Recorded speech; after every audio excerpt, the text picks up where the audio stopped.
Welcome everyone to Monday Match Analysis. I'm Gill Gross. Jannik Sinner and Lorenzo Musetti are grass court champions on the ATP Tour for the very first time. Sinner wins in Halle, beating Hubert Hurkacz in that final, and Tommy Paul takes Queens, taking out Lorenzo Musetti. This week's episode of Monday Match Analysis will be your typical in-depth breakdown of both finals, as well as some overarching thoughts on the competitors involved. Before I get into it, I do want to remind you to subscribe to The Draw, which comes out every Tuesday morning. It is your one-stop shop for the best tennis content on the internet, curated by yours truly and my partner, Ben. We also have an archive that you can go and you can look into past, previous editions.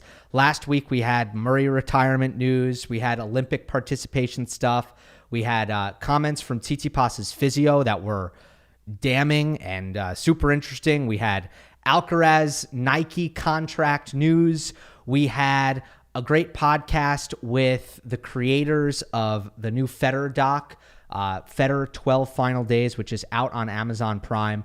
I've watched half of it. I'm about to watch the second half probably later tonight once I get this show posted. Really good so far. That and a lot more in The Draw.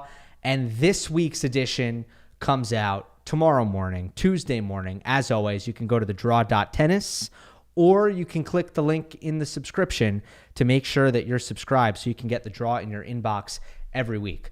Let's start with Sinner in Halle. Sinner wins his first career grass court title in his first week playing as world number one.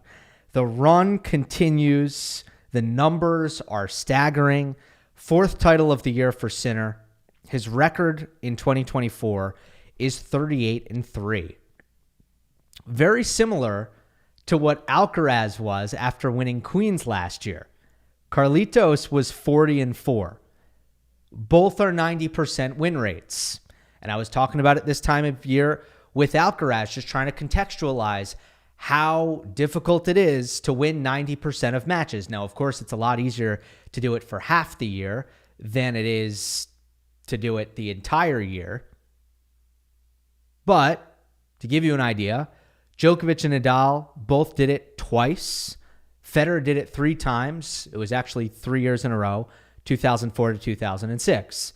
The greatest players of all time rarely won 90% of their matches for the year. That is the pace that Jannik Sinner is currently on. Most impressive stat to me, most impressive Sinner stats continue to be his top 5 records, his top 10 records versus top 10 players since the start of Wimbledon last year. 16-4. 2 losses to Djokovic, 2 losses to Alcaraz. If I didn't include Wimbledon, it would be 16-3. So I could have made the stat sound more impressive, but I decided to keep Wimbledon in there. 16-4 versus the top 10, basically in the last 52 weeks. All right, let me get into this final now against Hubert Hurkacz, and I just kind of want to go chronologically through the match just to start. There were barely any chances either way for most of the first set. Serve dominant, clean tennis. This is Halle. We're going to get more into it later, but it's really hard to break serve in Halle. It's server's conditions. It's basically indoor grass. If you look at the architecture of the OWL arena, and it looks really quick to me. Now, there is data that shows that it's not quicker than Stuttgart and it's not quicker than Wimbledon, but I don't know. It's always seemed to me quicker than Wimbledon. So, hey, if you execute and you make your first serves, you're in good shape, especially when you have the firepower of Sinner and Hurkacz. So Sinner has one break opportunity in the first set, and Hurkacz made a first serve up the tee. Jannik was actually on it, centered it, but it caught the net tape. Hurkacz also had one break opportunity.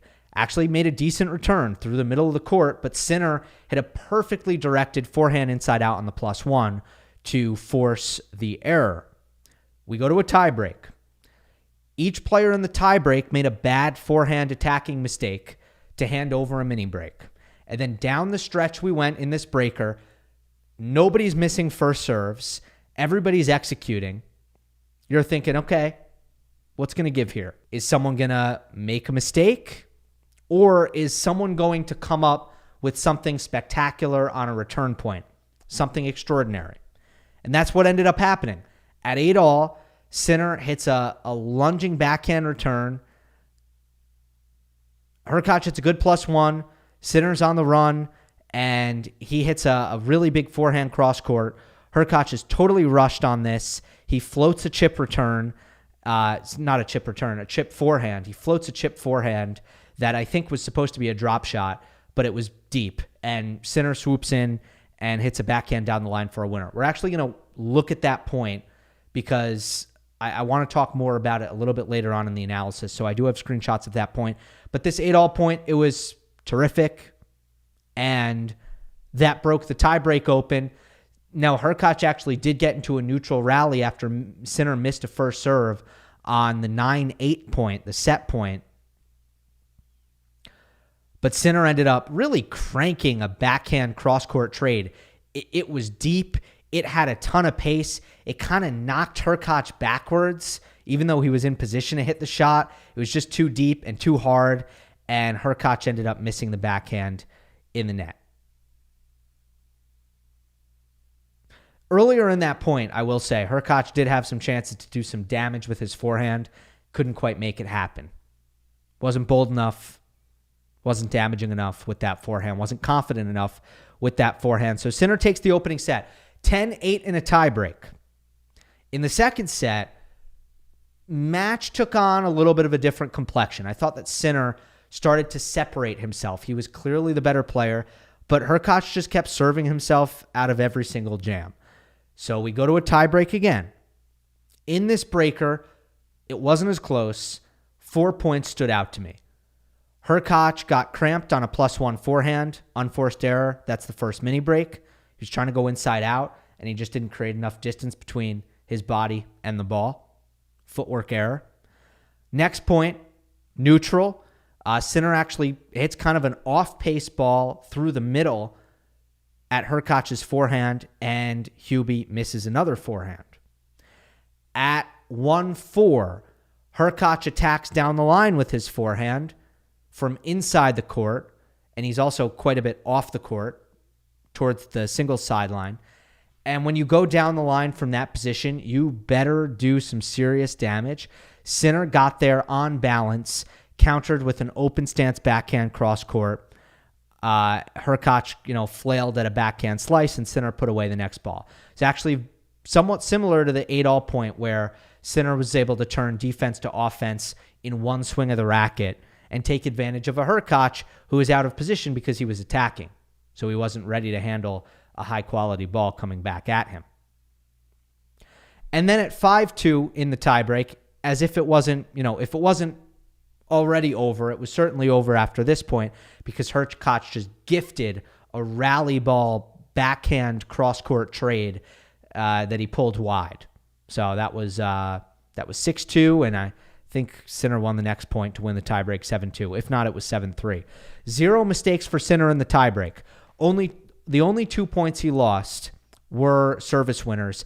That's pretty much on par for how the second set went. It really did feel like Hurkacz had to serve his butt off in order to stay in the second set because Sinner was more consistent. He was sharper from the back of the court, and as a result, he was able to kind of build up a larger advantage in the rallies. But, Hurkacz forced a tiebreak. Sinner took care of business in the tiebreak. What stood out to me, though, about Jannik's performance overall was he was great. And I don't know if it was because I was extra focused on these things, but I don't think so. I actually think that just coincidentally or because of the difference in conditions or just because Sinner made some corrections perhaps, the two areas that I was kind of critical of Jannik in his performance against Alcaraz in the Roland Garros semifinal a couple weeks back, those were the two areas where I thought he was absolutely excellent in this match. First of all, this entire week, it was a reminder that in server's conditions, his serve as currently constructed can be a really, really serious weapon. Sinner held in 68 of 70 service games for the week, double-digit ace rates in all 5 matches. And against Hurkacz, he won 44 out of 47 first serve points. Whenever I see numbers like that, I do think about the whole, when average Joes are polled on if they can beat pros in, can you return Jannik Sinner's first serve? And you ask people on the street, and 20% of people are like, yeah, I can. And then it's like, you realize Hurkacz in a real match, who's a top 10 player in the world, top 15 at least player in the world, only won 3 out of 47. So, average Joe, you're probably winning 0 out of 47. Hate to break it to you. I don't know. When it's that dominant against a great player, I think about that. So Sinner's serve was really good. Sinner's serve was a weapon. It was a difference maker all week. And then the other difference maker was actually his running forehand. His running forehand was a standout shot throughout the match. Let's look at 8-all in the first set now. I told you guys that we'd be looking at that, so let's look at that, all right? Here it is. First serve, Hurkacz is pretty good. Sinner, on the end of his range, is able to hit this backhand return through the middle of the court. Gets some pace on it, but it's right in the middle of the court. Hurkacz can attack this +1 forehand. Sinner's on the move to his right. He's on the stretch. He's running out to his forehand. But somehow he's able to get a ton of pace on it and some really good angle. Now look at Hurkacz's position here. He's ready for a short ball. He's ready for something to attack, something weak, and he just doesn't get it. Sinner is able to just kind of crank this, and now Hurkacz is really, really rushed. So he's moving to his right inside the baseline, and he actually has to slide out to a slice forehand. And as I said, I think this was a drop shot, but it's so deep in the court that you're not really sure. In reality, it was an oh shit shot. I'm in a terrible position that is incredibly awkward. That's what kind of shot it was. And Sinner gets up to the ball and hits a backhand down the line winner. Just a fantastic counterattacking running forehand where it looked like he was in a really poor position to win the point, and then on the next shot, he had an easy winner to put away, which speaks volumes. Not the only great running forehand that he hit in the tiebreak. Now, this one was more defensive, but still, here's a backhand cross-court trade from Sinner, and it is an excellent backhand down the line redirect from Hurkacz, which is one of his best shots on grass. Sinner sprinting into his deuce corner, and again, he's not slicing this ball, which I'm going to talk about in a second. Just makes Hurkacz hit the extra forehand. Now, he's trying to recover the middle. Should Hubie hit a forehand inside out, probably for a forced error or a winner, or at least a net approach here? Yes, he should. But guess what? Hurkacz misses this forehand wide.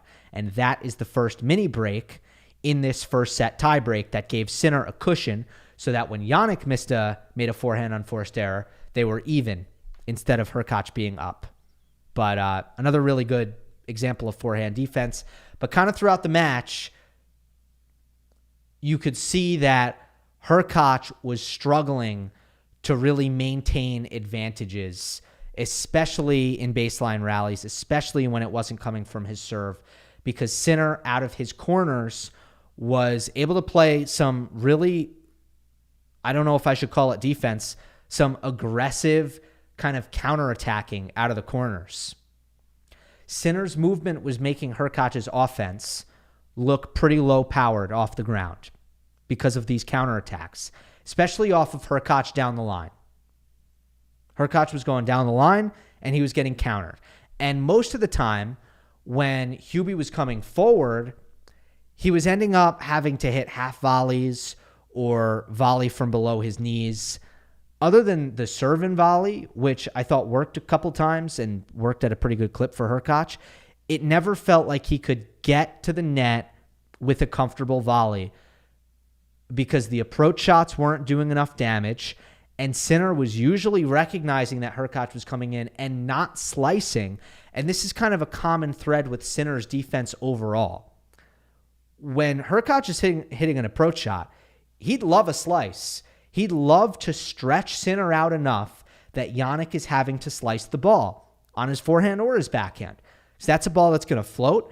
And even if it stays low, at least you have a lot of time to kind of close in on the volley and try to get under the ball for a delicate drop volley. Even if it's low, it's just not as difficult to control. But Sinner, it just seems like whenever he's on the stretch and Hurkacz is coming in, he's able to drive the ball and drive it low. And now I'll get to kind of areas where Hurkacz could have been better in this match. But I did feel like he wasn't closing very explosively. So, look, Hurkacz he's not the fastest guy in the world. He's also not slow. Like, I'd be interested if he looked at the tape and Craig Boynton looked at the tape.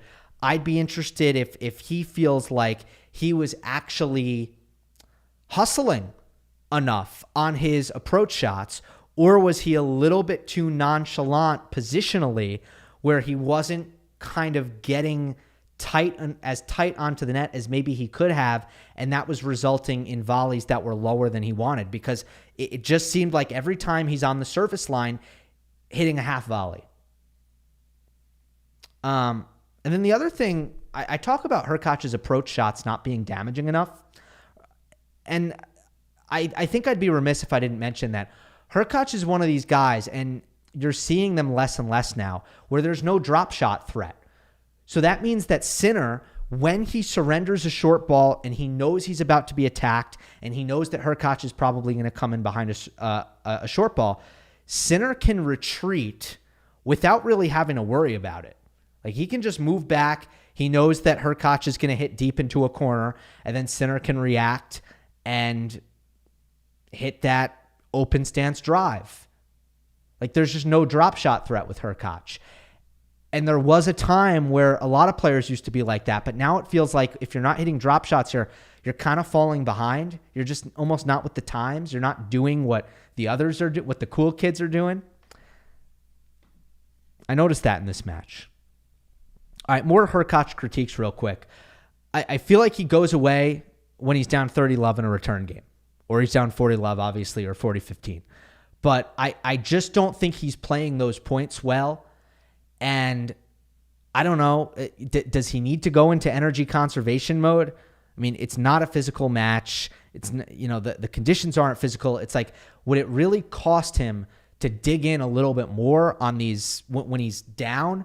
Because I feel like he's down 30-love and suddenly there's no returns in play. There's quick trigger pulls, and he might be leaving the odd break of serve on the table because he just gives up in these return games. Footwork positioning is another thing. Not always there. There are some shots in the middle of the court where I think he ends up either cramped or too far away from the ball. And I mentioned one of those errors, but that pops up here and there. The movement on the grass court for Hurkacz, I don't think, for a guy who's been in a Wimbledon semifinal, a guy who's won Halle, and someone who just had another great week and made the final of Halle, when he is pulled out wide, I don't think he moves that well on the grass. I think he moves a lot better on the hard court and even on the clay, especially on his forehand, where I just feel like it takes him a while to recover his position when he's pulled out wide. And that is part of the reason why I think he was getting counterattacked so often on his forehand down the line, because he was hitting this forehand down the line, kind of running through the ball. And it was just taking him a while to get back into the court and back into position. Now, it's harder on grass for everybody, but watching Musetti and Tommy Paul and Jannik Sinner, the three other guys we're going to be talking with, I didn't think Hurkacz was anywhere close to their level in terms of moving into the extreme outer thirds of the court and being able to actually stay in the point. That said, let's address Hurkacz's Wimbledon contendership. He is in the conversation for third favorite. He's in that conversation. I'm not going to reveal where I stand on it. I'm starting to put my thoughts together. I'm not fully locked in. I'm going to do a full Wimbledon power ranking show later in the week. But he's in the conversation for third favorite for Wimbledon. Best serve on tour, a ground game that I do trust a lot more now. Look, he's still not the best baseliner out there. There are movement limitations. There are ball striking limitations. But I don't think he's beating himself off the ground as much as he was last year. And he's got really great volleys behind his ground game. He's in that conversation. Now, that said, I see a lot of mega servers in these lead-ins, particularly Halle. I see a lot of the mega servers doing well over the years. And I just think Wimbledon, especially once you get into the second week and the grass slows down, it's a different animal. So we had this thing with Bublik last year, and a lot of folks were like, wow, Bublik, Wimbledon contender, right? And I'm like, I don't know about that. And I ended up being pretty right, somewhat right. I mean, it was a good match that he lost to Rublev. But, Bublik in Halle last year, he barely had to play a shot. That's how dominant his serve was. I mean, it's a slight exaggeration, but it's also kind of not. Like, his serve just wasn't coming back last year. And Hurkacz is able to pull a similar thing off this year. I just don't see that at Wimbledon. I don't see a lot of players, and maybe you can look at, Raunic's run to the final, maybe, but I don't see a lot of players who are able to serve their way through and win 7, 6, even 5 matches at Wimbledon in what I think are tougher server conditions. Last time there wasn't I was looking at this recently. Last time there wasn't an A-plus server in the Halle Final. You got to go to 2011 when Philipp Kohlschreiber beat Philipp Peschner. Now, yes, there's a lot of Roger Federer involvement in these finals, A-plus server, but I'm telling you, you go through the years, you're going to see your Zverev, you're going to see your Bublik, you're going to see your Hurkacz, but that hasn't necessarily translated to Wimbledon. Sinner, on the other hand, obvious top-tier Wimbledon contender. I'm going to leave it at that because we're going to talk plenty about Jannik Sinner's status later this week. Sinner played a lot of close matches this week, but he also played a lot of really dangerous opponents. I mean, Struff, Griekspoor, these are some of the outside guys who I think are really elevated on grass, and they're the kind of players who I think could make surprise fourth round, surprise quarterfinals at Wimbledon. Let's go to Queens, where Tommy Paul beat Lorenzo Musetti in straight sets. First grass title for Tommy as well. I want to talk about Paul's season before I get into this final, because I think Tommy Paul is putting together one of the most underrated seasons out of anyone this year. Most under-the-radar, excellent seasons out of anyone. Aussie summer wasn't great. January was not awesome from Tommy. He missed a month with his ankle injury that when I first saw, I thought it was potentially terrible. I thought maybe he tore his Achilles. Thank goodness it wasn't so bad. So you miss a month, which is technically he basically missed 2 Masters 1000s in that month because it was a first-round match that he got injured in Miami, and then he didn't play Monte Carlo, and he came back in Madrid. Despite that, he's 11th in the race with the 2 Masters 1000 semifinals, Indian Wells, and Rome. Then he had the 250s in February, the Dallas title, the Delray runner-up. To me, that's whatever. I think those, sometimes those February 250s can actually boost somebody's rankings math where the quality of play doesn't quite add up to maybe how they were rewarded from a math standpoint. But still, it was a big February. And now he's got this 500 title. But it's been a high level of consistency for Tommy. The Kecmanovic loss at the Australian Open is really the only head scratcher of the season for me. There's not another loss all year long that I look at, and I think that's a bad one. Like, I'll just go since the injury, since coming back from the ankle injury in Madrid. We got Cerundolo on clay. We got Jari in Rome on the clay in a 3-setter. We got Cerundolo on clay again. We got Korda on grass last week in Hertogenbosch. So, Korda and Cerundolo and even Jari, yeah, they're not top 20 guys, but on those particular surfaces, those are, to me, no shame losses. Versus top 20 players this year, Tommy Paul is 7-2. I want to throw that out there.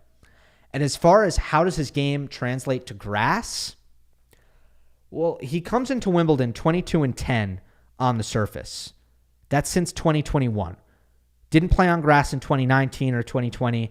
I feel like starting in 2021 is probably most accurate towards kind of what we're going to get in the actual, Tommy Paul somewhat fully developed period in his career. As it stands, that makes grass his best win percentage by surface. And to me, it makes a lot of sense. He's got that flat, low, penetrating backhand. He takes the ball really early. He transitions forward very seamlessly, athletic volleyer. And he's a guy whose movement fully translates. I mean, Tommy Paul is a great mover. We know that. But when I watch him on the grass, a surface that takes away a lot of people's movement, and you see some great defenders, I think both of the tall defenders, I think Medvedev and Zverev are compromised in terms of what they do movement-wise on the grass. Paul is an example of a player who I think fully translates as a great mover on hard and clay. I still see him as a great mover on the grass. Okay, to the final. End of the second set, that's where the final really heated up, right? Because Paul was the better player in the first set. He goes up a break in the second set, even though Musetti kind of raised at least his serving level for the most part in the second set.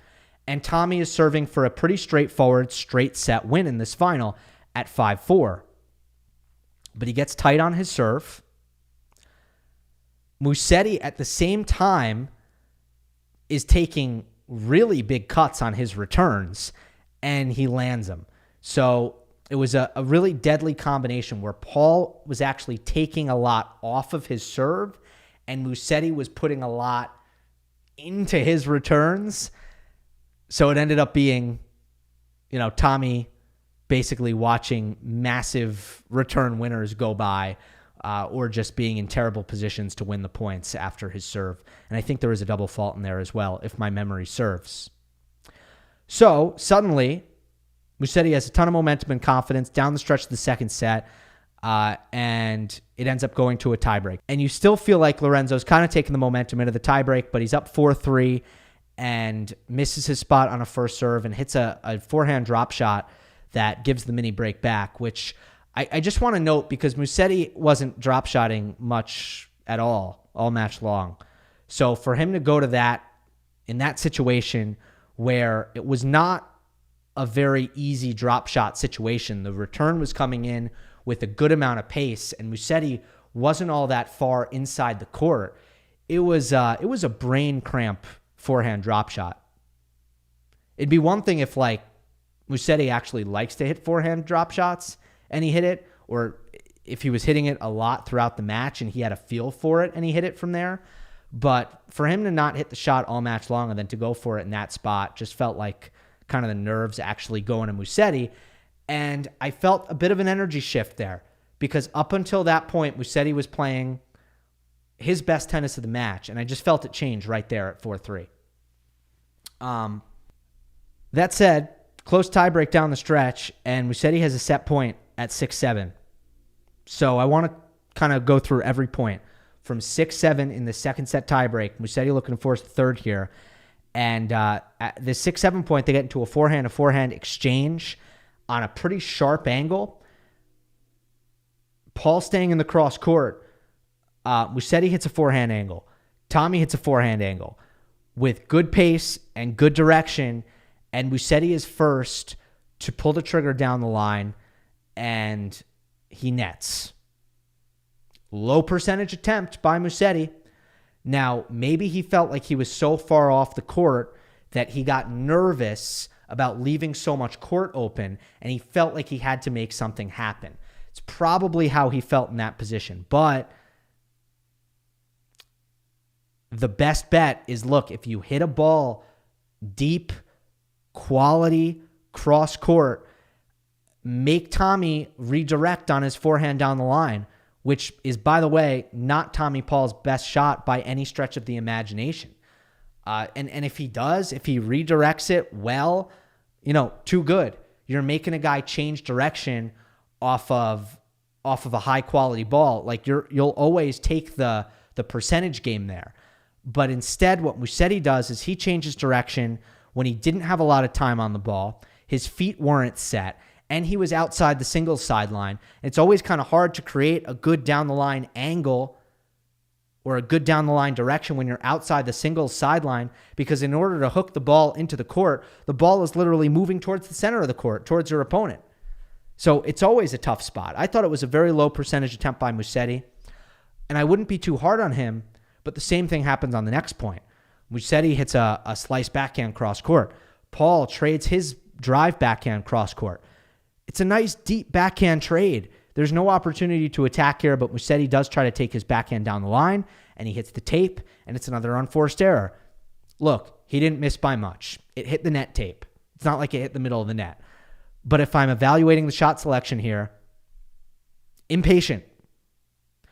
At the end of the day, 2 points in a row. Tommy stays in the cross court and maintains good, high-quality trades. And Musetti pulls the trigger and misses on a down the line that wasn't well set up. So that sets up the first championship point for Tommy Paul. Musetti hits an ace. Good block return by Tommy on the next point at 8-all. And Musetti makes a forehand unforced error on the +1.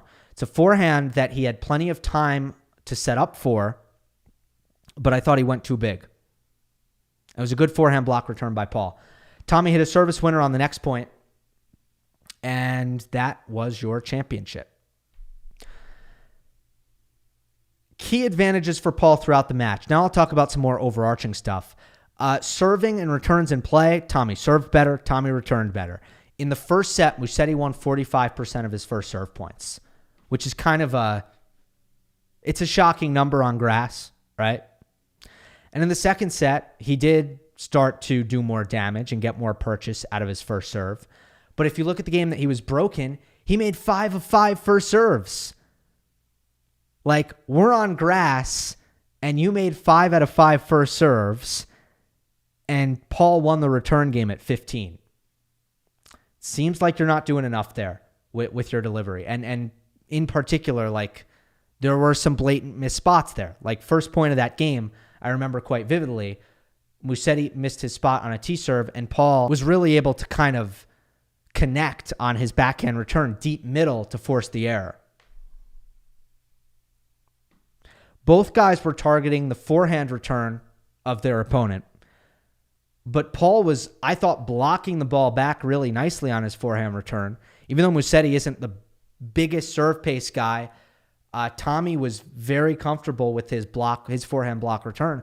Musetti was not blocking back his forehand return. He was swinging surprisingly big, and it did make for some highlight reel returns. And when Tommy's serve pace dropped off in that 5-4 second set game, Musetti got the reward for it and hit some massive returns.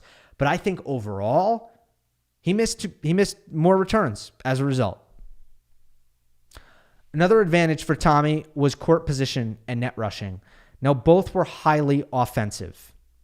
Both players were extremely assertive and aggressive. It just looked different the way they were doing it. Paul was getting easier chances because he was setting up points better with strong cross-court angles, taking a lot of time away from Musetti so that Lorenzo couldn't recover his position. And then he was getting into the net when he had advantages.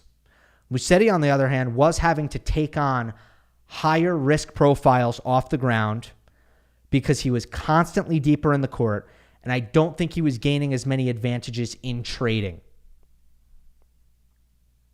Then there's the net rushing part. where Musetti was getting neutralized more often by Tommy Paul's exceptional court coverage because he wasn't really coming forward. And by the way, when he did come forward, he had some volley issues, and that actually kind of also cost him the break in the second set. That game that he made 5 out of 5 serves, first serves, he did have 2 pretty routine volleys that he bungled, whereas Tommy was pretty clinical coming forward, as he usually is. Then the last thing is forehand consistency, and that's a big factor in this matchup. It's the main area where I am sometimes suspect of Tommy, and Lorenzo can also struggle there at times. Huge factor in this matchup. It cost Musetti early. Lorenzo got off to a really slow and sloppy start on his forehand. It immediately put him in a hole in this match right away. And for Paul, short stretch of shankitis late in the second set, but it was a pretty small patch of play. And then he kind of dialed it back in for the tiebreak. Never cost him. So there was not any point in this match where I felt that Tommy's forehand really hurt him. That's a huge positive for Tommy because that happens a lot in his matches. But when he's going really, really good, and honestly, ever since kind of Australia this year, I haven't seen it all that much. That's why he's been going really, really good. I don't want to sound too down on Musetti, though. I mean, great to see him have a big week off clay. I don't even think, by the way, he played a bad final. I think that his offensive baselining was pretty excellent. And he was, look, I don't think it was the most high percentage approach from Musetti, but he sure was making a lot. And as soon as he started serving better in the second set, he didn't look as outmatched in the serve return battle. And again, awesome to see Musetti have such a big week off clay. That said, it's not exactly new for him. His win percentage on grass is now essentially on par with what it is on clay. Granted, way less matches. And I think the main reason for that is his backhand defense and his returns, which suffer on the quick hard courts. They're actually really good on the grass because of the slice effectiveness. Musetti does a great job keeping the ball low on his backhand return and out of his backhand defensive corner with his slice, which he has a great feel for, which he controls super well. He can play it short in the court. He can kind of float it deeper in the court. And he also looks very liberated when he has attack chances. He is a deceptively huge hitter, Lorenzo Musetti. He's not the biggest guy, but he gets a lot of steam on his ground strokes. And the offense off the ground was awesome this week. And he changes direction well. He's precise off the ground to go along with his power. So it's kind of a Korda situation. I talked about this on the mailbag. Sometimes if you're just a great offensive shot maker off the ground and you're really good at just creating damage from neutral positions from behind the baseline, sometimes that is going to serve you really, really well on a surface where guys aren't defending and moving as well.